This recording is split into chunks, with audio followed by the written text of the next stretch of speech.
Hari kita sudah belajar 21 jurus smart selling. Kita akan lanjut ke yang keempat. Tentu setiap nanti jurus-jurus Anda tidak bisa praktek sekaligus, tetapi Anda bisa pilih-pilih yang mana Anda praktekkan terlebih dahulu. Kali ini kita akan belajar namanya chunking up ini. Chunking up ini adalah metode bagaimana kita menggali informasi lebih banyak daripada pembeli kita, sehingga informasi yang kita terima itu bisa menjadi patokan bagi kita ketika kita melakukan penawaran. Semakin banyak informasi yang kita gali dari pembeli, maka semakin kita tahu bagaimana kita harus menawarkan produk kita itu. Oleh sebab itu, biasanya yang bisa kita tanya di sini, Mas, boleh tahu apa pengalamannya setelah menggunakan produk ini? Dia akan menjelaskan pengalamannya tentang produk itu. Kemudian, kita juga bisa tanya, kenapa begitu suka dengan produk ini? Apa yang membuat Mas begitu tertarik dengan produk ini, ya kan? Tentu dia akan jelaskan tentang produknya. Kalau tadi, dia akan menjelaskan manfaat dari apa yang kita alami. Kemudian yang berikutnya adalah chunking down. Chunking down ini adalah mengerucut ke bawah. Kalau tadi semakin besar, kalau chunking down ini semakin mengecil.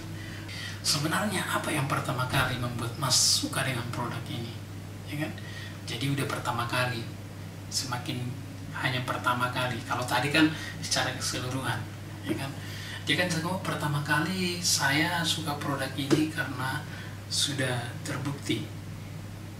Dan setelah saya pakai, ternyata benar-benar terjadi. Nah, ini namanya udah chunking down kan?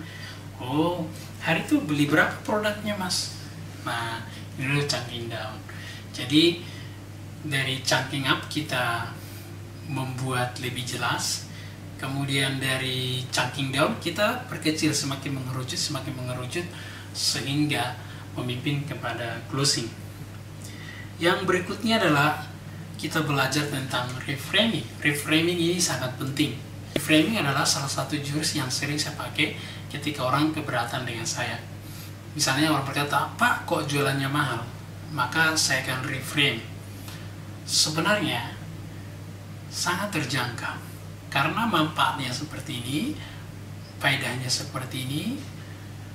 Nah, dengan reframing ini tentu kita bisa membuat bahasa yang lebih menarik. Tetapi Anda perlu perhatikan, di dalam reframing ini, jangan kita membuat induksi negatif. Seperti apa induksi negatif itu? Sebenarnya tidak mahal. Anda tahu, ketika Anda berkata sebenarnya tidak mahal, yang diproses oleh otak kita itu adalah tidak mahalnya itu. Karena pikiran bawah sadar kita biasanya yang dipanggil dari pikiran bawah kita adalah yaitu mahal. Nah, oleh sebab itu, kita reframe dengan bahasa yang lebih enak, ya, sebenarnya terjangkau, ya, investasinya juga sangat cocok lah dengan manfaatnya begini, ya kan? Nah, kita bisa menjelaskan manfaatnya, kita bisa jelaskan kelebihannya, kualitasnya, keunikannya. Yang penting kita reframe dulu. Sampai bertemu di video berikutnya.